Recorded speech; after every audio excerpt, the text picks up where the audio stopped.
should be thinking about the mystery of death. And yes, it is a solemn subject. The last enemy that shall be destroyed is death. The Apostle Paul, in several passages, personifies death. And so you must. It behaves as if it is a person. It stalks you through life. All life is a fight against death.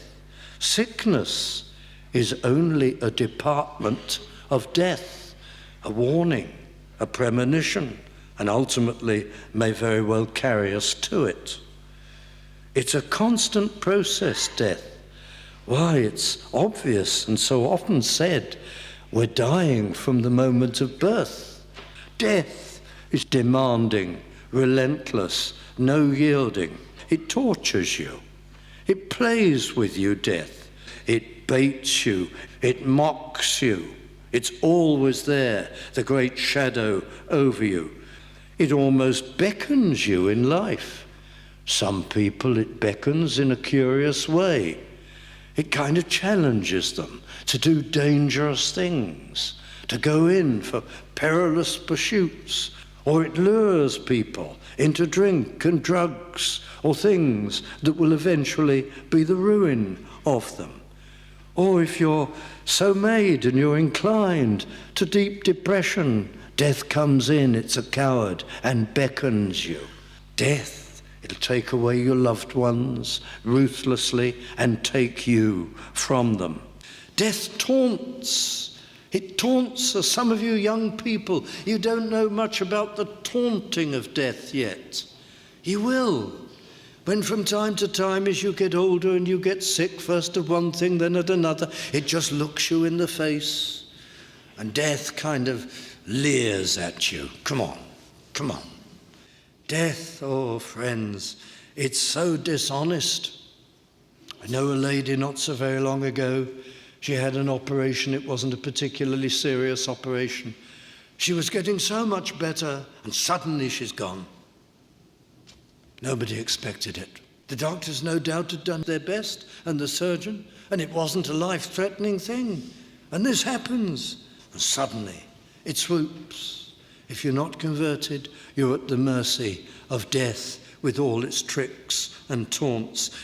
Death disfigures you, and your body is now decomposing, and in death is disfigured and it's lost its life.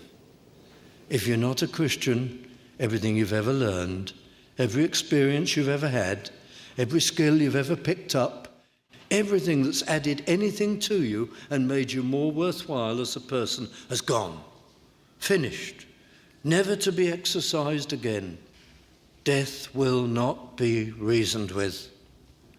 It's entirely unapproachable.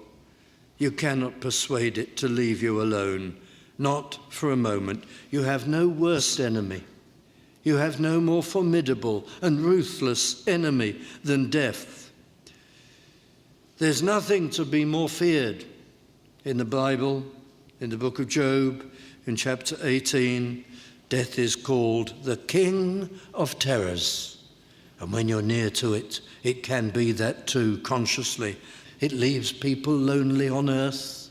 You go alone through the gateway of death. Nobody can accompany you. Nobody can be with you. Somebody is seriously ill and they go to the hospital. They take their husband with them or their wife or somebody else. You go through the gates of death entirely alone. You're going into judgment, friend. Everything is over. Death is judgment, the judgment of God upon human beings for sin.